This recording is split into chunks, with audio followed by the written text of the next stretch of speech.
Hey, welcome back to Vision is Better. This is episode 80. My God, episode 80. How did we make it this far? I just got back from India, and during one of the conversations I had with a workshop student, it occurred to me that I don't use vignetting the way that I used to in Lightroom, and that's what this episode is about.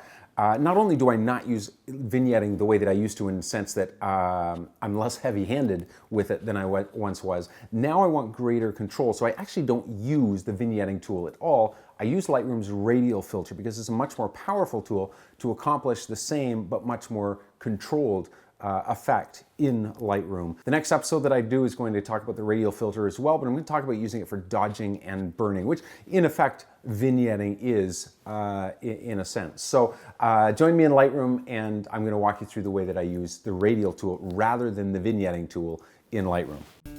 I'm photographer David Duchemin, and this is Vision is Better, a sometimes weekly podcast about the craft and art of photography. Welcome here.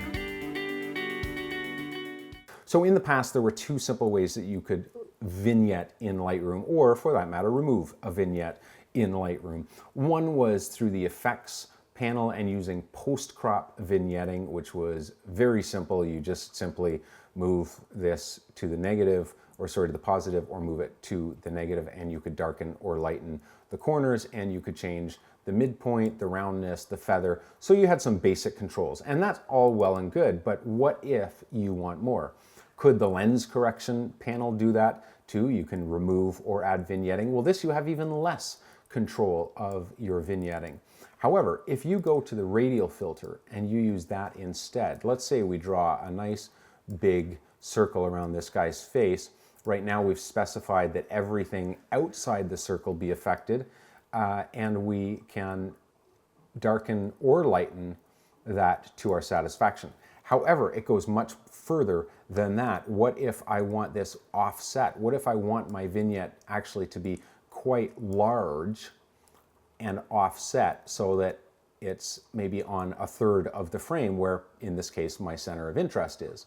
Well, I can do that. What if I wanted to change the shape of it? I can't do that with the other tools, but in this tool, I could make it, for example, I could make it really oblique and change the angle of the vignette. Now, this is very similar to dodging and burning, which I'm going to talk about in the next episode, but I want you to see the possibilities. And not only can you darken the outside of this, of the vignette, but you could also change the clarity so that you can, for example, give it more detail on the outside or much less. So you can do this with contrast, you can do it with your highlights, your shadows, you can do it with sharpness.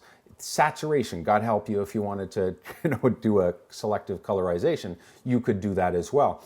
The Radial filter has become my go-to tool for this kind of thing. All right, so that's it. It's not very complicated. The Radial filter is a much more powerful tool than simply using the vignetting. And vignetting is good because it pushes the eye into the middle of the frame. It's the reason I object to white vignetting so strongly, is because you've created this beautiful image, and then you lighten, in the case of overdoing a white vignette, you lighten the corners so much that my eye gets pulled out of the frame, which is not the normal direction that you want someone to be reading a photograph. Normally you want the eye to come into the frame and not out of it. All right, that's it for me. Thanks so much for joining me for episode 80 of Vision is Better. Take care. Remember, gear's good, but vision is better. We'll see you next time.